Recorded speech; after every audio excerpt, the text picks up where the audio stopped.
আমরা আমাদের ইউনিভার্সের সমস্ত পার্টিকেল ও ফোর্সদের বিহেভিয়ারকে সঠিকভাবে ডিসক্রাইব করার জন্য ব্যবহার করি স্ট্যান্ডার্ড মডেল অফ এলিমেন্টারি পার্টিকেলকে।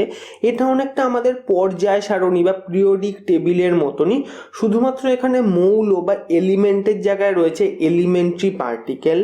এই মডেলের বাঁ দিকে রয়েছে ফার্মিয়ন্স, যা দিয়ে সমস্ত পদার্থ গঠিত। এই পার্টিকেলগুলিকে এনরিকো ফার্মির নামে নাম দেওয়া হয়েছে ফার্মিয়ন্স। আর এই মডেলের ডান দিকে রয়েছে বোসন, যা ইউনিভার্সের সমস্ত ফোর্সের ক্যারিয়ার। এই পার্টিকেলগুলিকে সত্যেন্দ্রনাথ বোসের নামে নামকরণ করা হয়েছে বোসন। এই বোসনের মধ্যে উপরের দিকে রয়েছে গ্লুয়ন্স, যা স্ট্রং ফোর্সের ক্যারিয়ার। তারপরে রয়েছে ফোটন, যা ইলেকট্রোম্যাগনেটিক ফোর্সের ক্যারিয়ার, এবং তার নিচে রয়েছে ডাব্লিউ এবং জেড বোসন, যা কিনা উইক ফোর্সের ক্যারিয়ার। কিন্তু এ তো গেল তিনটে ফোর্সের কথা, কিন্তু খুব ইম্পর্টেন্ট ফোর্স অর্থাৎ গ্র্যাভিটেশনাল ফোর্স বা মহাকর্ষীয় বলের ক্যারিয়ার পার্টিকেল বা বোসন কিন্তু এখানে নেই। গ্র্যাভিটিকে একমাত্র জেনারেল থিওরি অফ রিলেটিভিটি দ্বারাই ডেসক্রাইব করা যায়, কিন্তু এটা তো খুব বড় সমস্যা, কারণ মানব ইতিহাসের তৈরি সবথেকে সাকসেসফুল এবং অ্যাকুরেট থিওরি অর্থাৎ কোয়ান্টাম মেকানিক্স দিয়ে আমরা কিন্তু এই গ্র্যাভিটিকে ডেসক্রাইব করতে পারি না। কিন্তু যদি আপনি জেনারেল থিওরি অফ রিলেটিভিটি দেখেন, তাহলে দেখবেন যে এই থিওরি কিন্তু নিজের ডোমেনে সম্পূর্ণ সঠিক। এই থিওরি দিয়ে আমরা প্ল্যানেটারি মোশন, টাইম ডাইলেশন তথা সমস্ত ধরনের বস্তুর মোশনকেই সঠিকভাবে প্রিডিক্ট করতে পারি। কিন্তু খুব ক্ষুদ্র পার্টিকেল বা অ্যাটমের ক্ষেত্রেও কিন্তু এই থিওরি কাজ করে না। মাইক্রোস্কোপিক ওয়ার্ল্ডে গ্র্যাভিটির কোনো অস্তিত্বই নেই, অর্থাৎ কোয়ান্টাম পার্টিকেলের আদপেও জানে না যে গ্র্যাভিটি বলে কোনো ফোর্স ইউনিভার্সে এক্সিস্ট করে। অর্থাৎ দুটো সবথেকে সাকসেসফুল থিওরি একে অন্যের সাথে খাপ খায় না। কোয়ান্টাম থিওরি দিয়ে গ্র্যাভিটিকে ডিসক্রাইব করা যায় না, আবার জেনারেল থিওরি অফ রিলেটিভিটি দিয়েও কোয়ান্টাম ফেনোমেনাকে ডিসক্রাইব করা যায় না। এখানে অনেকে প্রশ্ন করতেই পারে যে যদি আমরা দুটো থিওরি দিয়ে আলাদা আলাদাভাবে নিজ নিজ ডোমেনকে সঠিকভাবে ডিসক্রাইব করতেই পারি, তাহলে পরে আমাদের এত মাথা ব্যথার কারণ কি? কোয়ান্টাম থিওরি দিয়ে ক্ষুদ্র আর জেনারেল থিওরি অফ রিলেটিভিটি দিয়ে বৃহৎ জগৎকে ডিসক্রাইব করলেই তো হলো। এদের কম্বাইন্ড করার প্রয়োজনটা কি? প্রয়োজন নিশ্চয়ই আছে, কারণ এমন অনেক স্থান আছে যেখানে দুটো থিওরিকে একসাথে কাজ করতে হয়। যেমন ব্ল্যাক হোল সিঙ্গুলারিটি। ব্ল্যাক হোলের কেন্দ্রে অর্থাৎ সিঙ্গুলারিটির আকার মাইক্রোস্কোপিক, এখানে কোয়ান্টাম মেকানিক্সকে অ্যাপ্লাই হওয়ার কথা, কিন্তু এর ভর বা ডেন্সিটি বিশাল হওয়ার কারণে এখানে general theory of relativity apply হওয়ার কথা, কারণ এই অঞ্চলের গ্র্যাভিটি বিশাল, একে কোয়ান্টাম মেকানিক্সকে ডেসক্রাইব করা অসম্ভব। অর্থাৎ এই পরিস্থিতিতে আমাদের এমন একটা ইকুয়েশন প্রয়োজন যা এই দুটো থিওরিকে কম্বাইন্ড করে বানানো। তাছাড়াও ইউনিভার্সের সবথেকে বড় রহস্য অর্থাৎ ইউনিভার্সের সৃষ্টির রহস্য, এটা জানার ক্ষেত্রেও কিন্তু আমাদের এমনই একটা ইকুয়েশনের প্রয়োজন, কারণ তখন ইউনিভার্স অত্যন্ত ক্ষুদ্র এবং ডেন্স ছিল, ফলে সেখানে এমনই একটা থিওরির প্রয়োজন যা কিনা কোয়ান্টাম থিওরি এবং জেনারেল থিওরি অফ রিলেটিভিটিকে কম্বাইন্ড করে বানানো। এই থিওরিকে বলা হয় থিওরি অফ এভরিথিং বা গ্র্যান্ড ইউনিফাইড থিওরি। যদিও এখনো পর্যন্ত বিজ্ঞানীরা এমন কোনো থিওরির সন্ধান পায়নি, তবে স্ট্রিং থিওরি হয়তো আমাদের কিছুটা আশার আলো দেখাতে পারে। স্ট্রিং থিওরির পিছনে রয়েছে অনেক জটিল ইকুয়েশন যা সলভ করা বা তাকে ইম্যাজিন করা প্রায় অসম্ভব। অনেক বড় বড় বিজ্ঞানীদের মাথাও এই ক্ষেত্রে কনফিউজ হয়ে যায়। তাই এত জটিলভাবে চিন্তা না করে আমি একেবারে সহজ করে আপনাদের বিষয়টি বোঝানোর চেষ্টা করছি।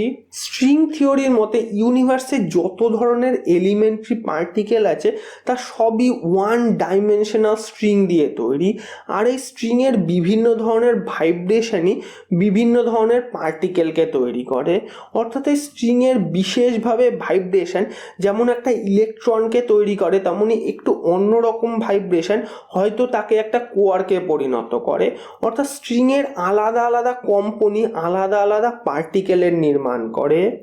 এই স্ট্রিং থিওরি বিভিন্ন বিভিন্ন ক্যাটাগরি বা টাইপের হয়, যেমন বোজনিক স্ট্রিং থিওরি, যেখানে মনে করা হয় যে আমাদের ইউনিভার্সে 26টা ডাইমেনশন, বা সুপার স্ট্রিং থিওরি, যেখানে মনে করা হয় আমাদের স্পেস টাইম 10 ডাইমেনশনাল, বা এম থিওরি, যেখানে মনে করা হয় স্পেস টাইম 11 ডাইমেনশনাল।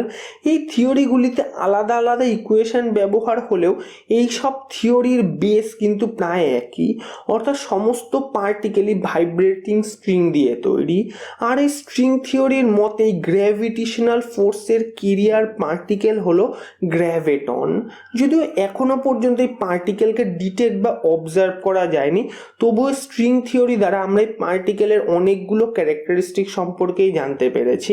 যেমন এই গ্র্যাভিটন একটা মাসলেস পার্টিকেল এবং এটা ইলেকট্রিক্যালি নিউট্রাল এবং এর স্পিন হলো 2। তাছাড়াও এটা বোস আইনস্টাইন স্ট্যাটিস্টিক্সকে ওবে করে। এবার অনেকে প্রশ্ন করতেই পারে যে আমরা যদি গ্র্যাভিটন সম্পর্কে এত কিছু জানি, তাহলে কেন এতদিনও আমরা এই পার্টিকেলকে ডিটেক্ট করতে পারিনি? এটার উত্তরও স্ট্রিং থিওরি দিয়েছে।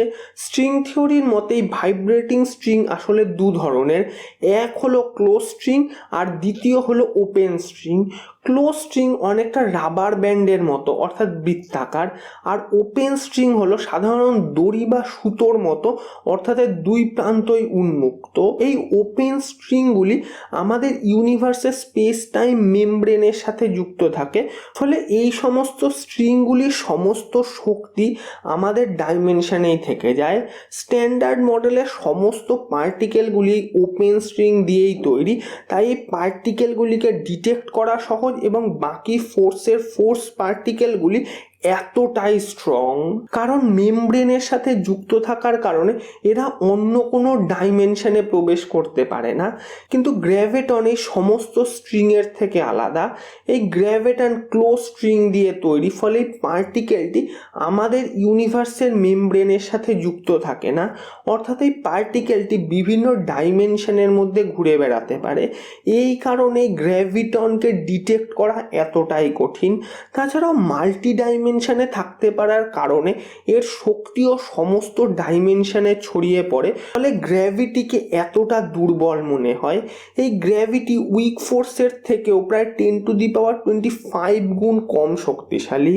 মাল্টি ডাইমেনশনাল হওয়ার কারণে এই গ্র্যাভিটনকে ডিটেক্ট করাও প্রায় অসম্ভব, কারণ এই পার্টিকেলটি কোনো নির্দিষ্ট ডাইমেনশনে থাকে না। তাছাড়াও স্ট্রিং থিওরি এখনো ডেভেলপিং ফেজে আছে, এর উপর এখনো অনেক রিসার্চ বাকি আছে। ভবিষ্যতে হয়তো এই থিওরিতে কিছুটা পরিবর্তন হলো, বা হয়তো এই পুরো থিওরিটাই ভুল প্রমাণ হলো। তবে যতদিন পর্যন্ত আমাদের কাছে থিওরি অফ এভরিথিং না আসছে, ততদিন পর্যন্ত আমাদের জেনারেল থিওরি অফ রিলেটিভিটির উপরেই ভরসা করতে হবে। আর যদি কখনো কোয়ান্টাম লেভেলে গ্র্যাভিটেশনাল ফোর্সের কোনো ইকুয়েশন আসেও, তবুও কিন্তু আমাদের ডেলি লাইফে হয়তো আমরা জেনারেল থিওরি অফ রিলেটিভিটিকেই ব্যবহার করব, বা হয়তো তাও নয়, কারণ গ্র্যাভিটি নিয়ে আমরা হিসাব করার সময় আদপেও কিন্তু জেনারেল থিওরি অফ রিলেটিভিটিকে ব্যবহার করি না। 99% ক্ষেত্রে কিন্তু আমরা নিউটনের ল অফ ইউনিভার্সাল গ্র্যাভিটিকেই ব্যবহার করি। আর ভবিষ্যতে গ্র্যাভিটির উপর যতই বড় বড় থিওরি বা ইকুয়েশন আসুক না কেন, নিউটনের ইকুয়েশনকে কখনোই তা রিপ্লেস করতে পারবে না। চাঁদ হোক বা মঙ্গল হোক বা দূরের কোনো ইন্টারপ্ল্যানেটরি ট্রাভেল হোক না কেন, নিউটনের ল অফ ইউনিভার্সাল গ্র্যাভিটি কিন্তু এখনো আমাদের ভরসা, কারণ এই ইকুয়েশন একদম সহজ এবং যথেষ্ট অ্যাকুরেটলি সমস্ত কিছু প্রিডিক্ট করতে পারে। তাই গ্র্যাভিটি নিয়ে যতই বড় বড় সূত্র আসুক না কেন, আমার ফেভারেট থাকবে কিন্তু সবসময় সেই 350 বছরের পুরনো স্যার আইজ্যাক নিউটনের বানানো ল অফ ইউনিভার্সাল গ্র্যাভিটি। তো অসংখ্য ধন্যবাদ ভিডিওটি দেখার জন্য। যদি ভিডিওটি ভালো লেগে থাকে তো অবশ্যই লাইক করবেন, শেয়ার করে দেবেন বন্ধুদের মধ্যে, এবং আমার এই চ্যানেলটি অবশ্যই সাবস্ক্রাইব করবেন। And for always keep on asking.